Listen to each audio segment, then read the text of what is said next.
Ora, bem-vindos a mais um episódio completamente normal do Futebol 120. Como podem ver, o cenário é igual ao dos últimos episódios. Não, brincadeira, brincadeira.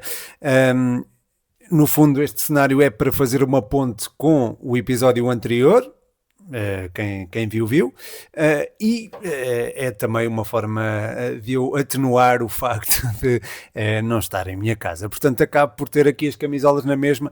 O Pedro Machado 120 está aqui atrás, camisola da Briosa, obviamente, e depois duas camisolas que eu trouxe, uma do Boca Juniors e outra da África do Sul, e esta aqui da Costa de Marfim também, da CAN, que eu gosto bastante.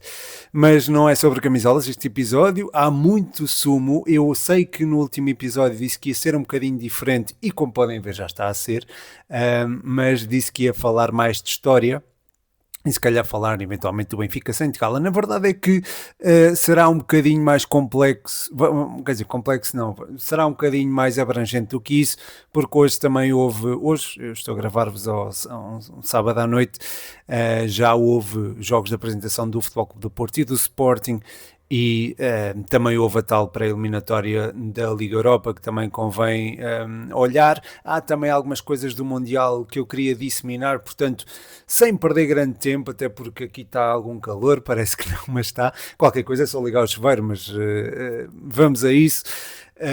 Queria só falar do 11 do Mundial, que já saiu, e vou já começar com uma opinião polémica.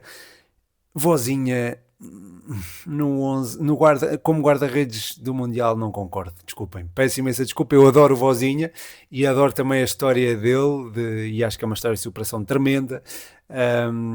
Um jogador de 41 anos, chegar ao Mundial, fazer o Mundial que ele faz, ajudou muito Cabo Verde, mas não consigo dizer que Vozinha é o guarda-redes do Mundial. O Unai Simão sim, foi importante, sofreu apenas um golo em 7 jogos, 7 não, 8, e merece aqui o destaque, obviamente. Claro que ele teve um contributo fundamental da defesa, mas ainda assim tem que dar este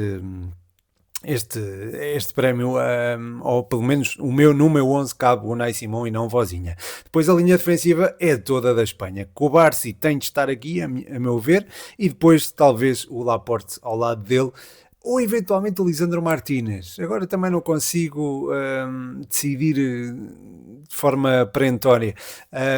Portanto, posso até concordar com o Lisandro Martínez, com o Upamecano não. Embora eu goste muito do Upamecano, sem dúvida alguma, não está em causa o valor do jogador. Depois o meio-campo é pacífico, Bellingham, Olise e Rodri, com menções honrosas, obviamente, para o Saibari e para o Elliot Anderson. E no ataque, Messi, Mbappé, acho que tem que lá estar. Depois o Kane ou o Haaland, já é mais difícil escolher aqui, mas eu, ao contrário da FIFA, escolho o Kane porque chegou mais longe e deu uma dimensão coletiva diferente à Inglaterra, se bem que reconheça que a Noruega foi Haaland e mais 10, mas lá está. Estamos aqui a tirar a componente coletiva do cenário, e isso, pronto, acaba por não se compadecer bem com aquilo que eu acho que é a plenitude de um jogador e aquilo que um jogador entrega, e a importância que um jogador pode ter na equipa é também pela dimensão coletiva que ele oferece e não tanto pela individual. Depois, ainda sobre o Mundial, queria falar aqui do contributo de Pep Guardiola para as conquistas da seleção espanhola. Nós sabemos que a Espanha tem dominado o cenário desportivo mundial, o futebol não é exceção, e a verdade é que o Guardiola pode ser o treinador com mais mundiais da história. Passo a explicar. Em 2010, como sabem, a Espanha conquistou o Mundial da África do Sul. Está aqui também, é também um bocadinho por isso que está aqui a camisola da África do Sul. Ou não, talvez seja um bocadinho aleatório, mas não interessa. A Espanha conquistou o Mundial da África do Sul em 2010 e tinha no meio-campo Xavi, Iniesta e Busquets. Um meio-campo que foi fundamental para aquela conquista. Era o motor da equipa, era aquilo que fazia funcionar aquela equipa, e eu lembro-me, obviamente, de Puyol, de, do próprio Piqué, que estava a aparecer, era uma dupla interessante. Lembro-me também de David Villa na frente, também ter a sua importância. Claro que sim, mas o meio-campo, sem aquele meio-campo, a Espanha não ganhava o Mundial. Eu acho que posso dizer isto desta forma. E havia ali um menino chamado Busquets que tinha sido lançado recentemente por Pep Guardiola, e foi muito graças a Pep Guardiola que Busquets se tornou no jogador que nós conhecemos e que ainda joga, não é, no Inter Miami. E é um jogador formidável que permitia Xavi e Iniesta libertar-se, tomava conta da situação, era um jogador muito horizontal e oferecia muito à equipa também nessa perspectiva. Dobrava os laterais, dobrava os centrais se fosse preciso, até era o guarda-costas do Xavi e do Iniesta, enfim, foi um jogador muito importante para a Espanha e teve ali o cunho de Pep Guardiola. Depois andamos 4 anos e vemos a Alemanha que conquista o Mundial do Brasil. E conquistou também com o quê? Com Kimmich a jogar da ala para o meio, com Schweinsteiger e Kroos no meio campo, também a assumir uma importância fundamental. Ora, se olharmos para o treinador do Bayern, vemos que era Pep Guardiola, e Pep Guardiola foi incutindo Kimmich a vir da direita para o meio. Foi Pep Guardiola também que treinou Kroos e Schweinsteiger e os adaptou, de certa forma. Não diram tiki-taka, porque era uma forma de jogar um bocadinho diferente, mas estamos a falar de um Bayern que jogava de forma encantadora, a meu ver. Eu gostava muito de ver aquele Bayern jogar, e a seleção alemã, é inegável, bebeu muito da influência de Pep Guardiola. Portanto, 2 mundiais já. O terceiro, acho que também tem aqui cunho de Guardiola, esta conquista de Espanha, não só pela influência, porque Pep Guardiola acabou por influenciar treinadores em todo o mundo, e nessa perspectiva Luís de la Fuente não deve escapar, embora haja diretrizes muito próprias na seleção espanhola, mas também por um jogador em específico, Rodri. Lembro-me perfeitamente de Pep Guardiola dizer que Rodri iria estar pronto no seu melhor no Mundial, e Rodri foi de facto o melhor jogador do Mundial. Concordo plenamente, e Messi, não é? Messi se calhar foi o melhor jogador do Mundial, mas Rodri foi pela FIFA o melhor jogador do Mundial, e a Espanha contou muito, muito com a contribuição do Rodri para conquistar este Mundial 2022, que eu acho que, mais uma vez, tem o 22, não, 26, que tem o cunho de Pep Guardiola. Portanto, meus amigos, tenho que dar aqui a mão à palmatória, quer dizer, salvo seja, não é bem o caso, mas lá está.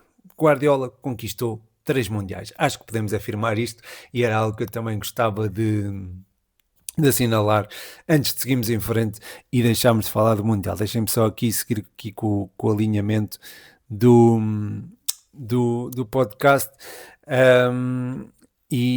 Podemos se calhar já focar naquilo que é a realidade portuguesa e o encontro entre o St. Gallen e o Benfica. Desculpa, estavam a ver aqui o meu cabelo de cima.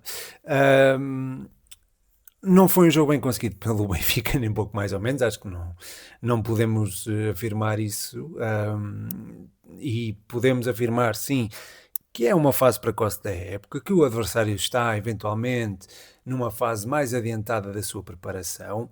Podemos afirmar também que o adversário jogava em casa e que o clima podia ser um bocadinho adverso ao Benfica, o que não é verdade, mas até se pode dar de barato isso. Agora, também se pode dizer, aliás, que o Benfica não tem os seus melhores jogadores, ou não tem alguns dos seus melhores jogadores, como o Orsnes, como o Sheldrop, como o Richard Rios, eventualmente, que nem sei se vai ser titular com Marco Silva, mas olhando para este cenário todo, temos atenuantes, sem dúvida alguma. Agora não podemos não podemos esperar que isso seja aceito pelos adeptos do Benfica, que estão habituados a ganhar e são habituados a ter uma determinada exigência, e uma derrota com um clube suíço não é propriamente novidade para o Benfica em contexto de competição europeia. Aliás, eu recordei os 5-0 aplicados pelo Basileia na Champions, mas quer dizer, perder 2-1 com o St. Gallen não é propriamente normal num clube com a dimensão do Benfica, seja em que contexto for. E por isso acaba por não ser normal. E mesmo nesta fase de preparação, não me pareceu normal o aparente desentendimento que havia na saída de bola, em que o Benfica não conseguia ultrapassar a pressão ofensiva do St. Gallen, muitas das vezes. Isso tem que ser muito mais trabalhado. Sudakov tem que vir muito mais atrás. Eu sei que há muita insistência no Sudakov e na forma dele jogar, e é muito importante para o esquema de Marco Silva. Acho que Marco Silva gosta muito dele, mas a verdade é que é preciso alguém que pressione mais na frente, e é preciso alguém que venha buscar jogo mais atrás, porque a bola era recebida muitas vezes de costas para a baliza. um, e não foi tanto o Sudakov como outros jogadores, mas sobretudo o Sudakov, que será eventualmente o principal foco de ligação da equipa, não estava propriamente apurado. E depois colocou-se o Figueiredo no meio campo, e acho que o miúdo ainda caiu ali um bocadinho de paraquedas, com o peso da responsabilidade. É bom apostar nos miúdos, mas acho que também não convém queimá-los. É preciso haver aqui um balanceamento, e acho que acaba por explicar esta desarticulação do meio campo, acaba por explicar a derrota do Benfica na Suíça. É, terá de a reverter. Eu acho que o jogo frente ao Belenenses logo no dia a seguir foi bom para digerir essa derrota, mas só terá efeitos práticos completos, digamos assim, se o Benfica vencer de facto o St. Gallen e passar à próxima fase. É indesculpável se não o fizer. Portanto, é, acho que ainda por cima terão eventualmente reforços, não é? Porque o Bresciani jogou, eu não sei se o Bresciani ainda está castigado, provavelmente ainda está.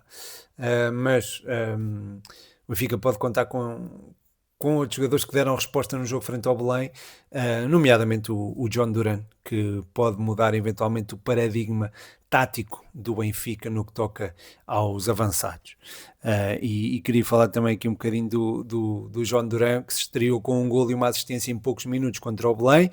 Não acho que se deva ler muito por aí, é fruto das circunstâncias, fruto do adversário também, porque é um jogador que vem de uma época pouco profícua, 6 golos em 25 jogos em equipas que lutam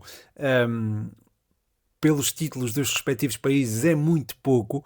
Pode-se falar na falta de adaptação ao novo futebol, mas a verdade é que isso não aconteceu, por exemplo, no Vila, e ele vinha de um contexto completamente diferente e se calhar mais distinto do que propriamente o que apanhou nesta última época. E recordo que em 24-25 no Aston Villa fez 7 golos em 626 minutos na Premier League, é cerca de um golo por jogo. Depois há uma média, esta média sobe em contexto de Champions. Portanto, isto é digno de um craque. Se ele conseguir resgatar esta versão, vai ser dos melhores marcadores da Liga, não tenho dúvida nenhuma, e tem muita facilidade, porque é um jogador com muita facilidade no remate, impõe-se a nível físico, não tem medo dos duelos, ganha muitos duelos, e isso também pode ser útil para alguém que joga ao lado dele, e portanto acho que o João Duran até pode render ao lado de Pavlidis. Não sei se esta é a ideia do Marco Silva, tenho muitas dúvidas que queira jogar com 2 na frente, e ainda por cima 2 jogadores um bocadinho mais posicionais. Quer dizer, o Pavlidis não é tanto, mas jogar com 2 se calhar acaba por desequilibrar um bocadinho, mas há certos contextos, como jogar em casa frente a um Académico de Viseu, por exemplo, primeiro jogo em casa do Benfica, que pode permitir ao Benfica esta abordagem, não é? E acho que são perfeitamente compatíveis, portanto acho que sim. É se calhar um 9 mais puro do que Pavlidis, é um jogador mais posicional, mas acho que isso até pode ajudar a torná-los compatíveis, e estará eventualmente motivado para relançar a carreira, o que joga a favor do Benfica. Relembro que ele tem apenas 22 anos. Portanto, estamos aqui a falar de um miúdo, no fundo, e acho que pode ser um miúdo que irá dar alegrias ao Benfica. Ainda sobre reforços, queria falar, e sobre pontas de lança, queria falar sobre a chegada de André Silva, e a eventualidade dele poder ser o ponta de lança que o Futebol Clube do Porto precisa.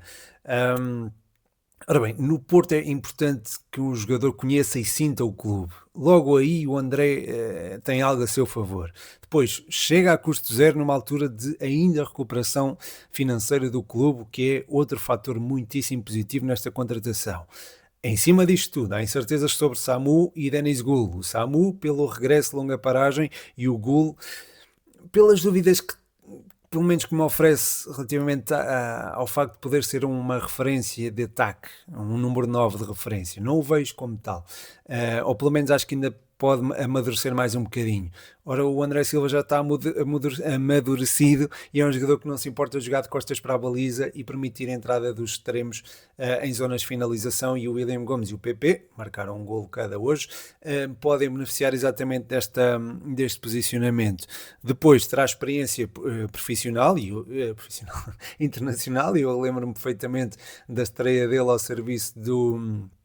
A estreia dele não, a época dele ao serviço do Frankfurt, em que ele marca 28 golos na Bundesliga, uma coisa absurda. Só foi ultrapassado pelo Haaland, e era o Haaland no Dortmund, e depois ele ainda faz uma boa época no Leipzig, e depois, o problema é que a partir daí foi sempre a descer, e lá está, estamos a falar aqui de outro jogador que tentará relançar a sua carreira no Futebol Clube do Porto. Eu acho que pode render ao serviço dos Dragões, e acho que pode ser uma referência, mas acho que o Futebol Clube do Porto ainda precisa de ir ao mercado buscar mais um ponta de lança. Eu acho que o André pode ser útil. Pode ser, atenção, ele pode ser útil numa perspectiva de ponta de lança titular, mas acho que pode eventualmente ficar curto com o decorrer da época e com os vários desafios que o Porto vai ter ao longo da temporada. Se Samu recuperar bem, aí sim. Agora, se não for, acho que fica curto. É uma aposta de baixo risco, lá está, por sentir o clube, conhecer o clube, ser um jogador barato, e ele próprio pode beneficiar disto, portanto... mas lá está, não descarto esta possibilidade do Futebol Clube do Porto. Quer dizer, se eu mandasse no Futebol Clube do Porto e se tomasse as decisões, se calhar eventualmente tomava essa decisão de eventualmente ir ao mercado buscar alguém. Quem tem ido ao mercado buscar muita gente é o Sporting, e gostava de falar aqui de dois reforços que o Sporting já foi buscar. Um deles brilhou hoje, frente ao... Hoje ou ontem, eu não sei quando é que o episódio vai ser lançado, frente ao Mónaco, no troféu 5 violinos. Falo de Jesse Derry, um reforço de futuro, uma aposta de presente. Eu sei que virá por empréstimo do Chelsea, mas acho que pode ser alguém que pode render já no imediato. O Sporting... foi buscar lá o Chelsea, eu não sei se isto é, agora não me recordo, vocês podem-me relembrar se isto é no âmbito do acordo da venda do Kenda ou não, talvez seja. E eu recordo-me que o Chelsea na altura resgatou ou antecipou-se foi buscá-lo, digamos assim, ao Palace. E acho que há aqui uma história bonita de reaproveitar o jogador, e há também aqui um enquadramento do Chelsea. Eu sei que há ali uma contratações em série, mas estamos a falar de um jogador que tem muita qualidade, e o facto de o Chelsea ir buscar a formação do Palace também já denota aqui alguém que o mercado inglês valoriza. O Sporting, acho que foi o feliz contemplado de receber este jogador, porque eu acho que ele vai render muito. Tem um perfil físico raro, porque é um jogador relativamente alto, 1,88 m para extremo, é relativamente alto, e é um jogador que tem muita facilidade no golo, não só na capacidade de drible, mas também na forma como finaliza. Não é comum encontrar estas características hoje em dia, é menos comum do que aquilo que se possa pensar. Eu sei que antigamente havia extremos com este perfil, não tão alto, é certo, mas havia. Vai havendo cada vez menos, porque é normalmente um extremo que tende a vir para dentro, passar, depois recebe, depois explora o lateral, e depois aventura-se pouco. O Jesse Derry não tem medo da responsabilidade e assume-a. O facto de ter a camisola 28 é significativo, até porque é um jogador tem algumas semelhanças com o Cristiano Ronaldo, a verdade é essa. E pronto, tendo em conta também a capacidade do Sporting em explorar miúdos, acho que o Chelsea também fez aqui uma boa escolha em emprestar, em colocá-lo aqui nesta incubadora que será o Sporting.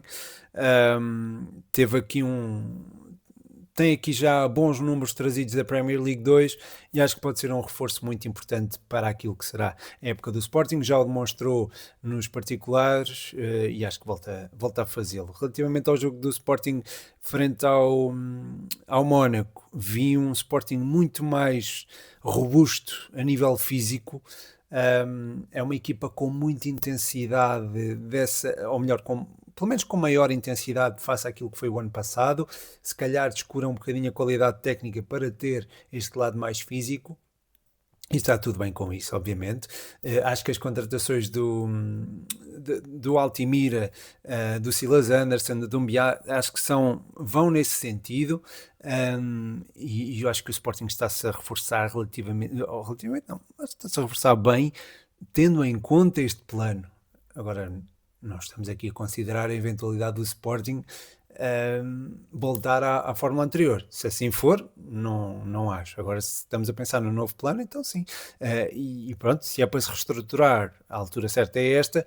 Tenho aí algumas dúvidas sobre se isto vai render resultados imediatos, porque pode demorar o seu tempo. E isto é um risco que o Rui Borges vai correr, mas pode correr bem, não é? Isso corre bem, como dizia Ruben Amorim. Portanto, é algo a ter em consideração, sem dúvida alguma. Um, outro, no outro jogo, o Futebol Clube de Porto bateu o Aston Villa por 2-1. Acho que as ideias de Farioli transitam da época passada para esta. Parece-me tudo muito semelhante e acredito que a equipa é que possa fazer que a equipa peço desculpa por esta pausa. Acho que a equipa de Farioli fará uma boa Champions, fará boa figura no campeonato, sem dúvida alguma. Há aqui uma lógica de continuidade, uma lógica conservadora. Aliás, já falei disto no último podcast. Portanto, é normal que haja aqui alguma contenção, e que se espere pelo dinheiro da Champions para ter aqui uma gestão responsável, uma gestão financeira responsável. Isto não anula que venha eventualmente alguém para o Futebol Clube do Porto. E por falar em dinheiro, houve alguém que preferiu o dinheiro à visibilidade e à glória desportiva, na minha perspectiva. É algo que eu não tenho como condenar, porque não sei se no mesmo, se eu estivesse nos sapatos do Trincão se fazia esta mudança. Talvez fizesse, mas é algo de lamentar ver os jogadores a prescindir um bocadinho daquilo que é a glória de eventualmente disputar um campeonato mais competitivo, de rumar a um grande clube. É certo que Trincão pode não ter marcado, também pode acontecer isso, mas é pena ver partir um jogador com tanta qualidade e um dos melhores jogadores da liga para um campeonato saudita. Poderá eventualmente seguir o mesmo caminho e é lamentável que assim seja. Pronto, tenho pena. E é algo que dá asa à discussão. Já aconteceu também com o João Félix. O próprio João Duran também optou por fazer este caminho e é também lamento. Acho que ele na altura até disse que sempre gostou do Al Nassr ou algo assim do género. Tal como agora Trincão disse que escolheu a Arábia pelos adeptos. Se calhar foi uma declaração daquelas que encomendada. Não, estou a brincar, estou a brincar. Não sei se fez parte da instrução do clube ou não, pode acontecer, e não há mal nenhum nisso. Estou só aqui a sugerir que isso possa eventualmente ter acontecido. E pronto, queria também aqui falar de outra coisa. Peço desculpa por estas inclinações, volta e meia, mas é também circunstâncias aqui da banheira. Queria também, não digo antever o Porto Torriense do próximo sábado, que vai se disputar em Coimbra, já agora, não sei se estão a par, a Supertaça Cândido Oliveira, e queria olhar um bocadinho para aquilo que é o plantel do Torriense e o desnível que vai existir na segunda Liga, e a minha Briosa vai ser afetada por isso mesmo. Por um lado, vejo com bons olhos porque quero que Portugal seja competitivo nas competições europeias. É fundamental que o Torriense tenha jogadores para isso, não é? E vendo que manteve a estrutura que deu certo na época passada, vejo isso com agrado, não é? Porque mantém-se Lucas Paz, mantém-se David Bruno, Diadier, Topira, Ravi Vasquez, Léo Azevedo, o próprio André Simões, o Costinho, o Dani Jean, o Pozo, o Zoe, o Ramé. É um ponto obviamente positivo. Agora, se todos vão ser titulares, tenho as minhas dúvidas, porque olhando para os reforços há muita coisa boa a entrar no Torriense, e são jogadores de grande nível. São jogadores de nível de Primeira Liga, diria, e se calhar de lutar por Europa. Falo de Adriel, de Mutombo e de Jorge Aguirre. O Mutombo e o Aguirre vieram do Gil Vicente e eram jogadores com utilização regular no Gil Vicente. O Adriel veio do Aves e é um guarda-redes que eu gosto bastante. Portanto, temos aqui, do AFS, desculpem, e temos aqui, portanto, três jogadores muito, muito interessantes. E acho que, mas está, é também parte do dinheiro da Europa a ser tido em consideração. Não acredito que houvesse uma gestão irresponsável nesse sentido. Agora, não convém a contratar em série para depois despachar os jogadores. Há ainda Luís Quintero, que é um extremo muito perigoso, tenho muitas expectativas por ele, também por Joel Romero e pelo Carlos Reina ali no meio campo, que eu acho que é jogador também para a Primeira Liga. E atenção também a Bob Omoregbe, extremo italiano com formação Milan, todos eles são jogadores com capacidade, diria, para jogar Primeira Liga. Portanto, estamos a falar de um Torriense de Primeira Liga e que, pronto, nem vai dar luta, nem vai ser bonito ver o desnível na segunda liga, se houver aqui uma boa gestão do plantel, claro.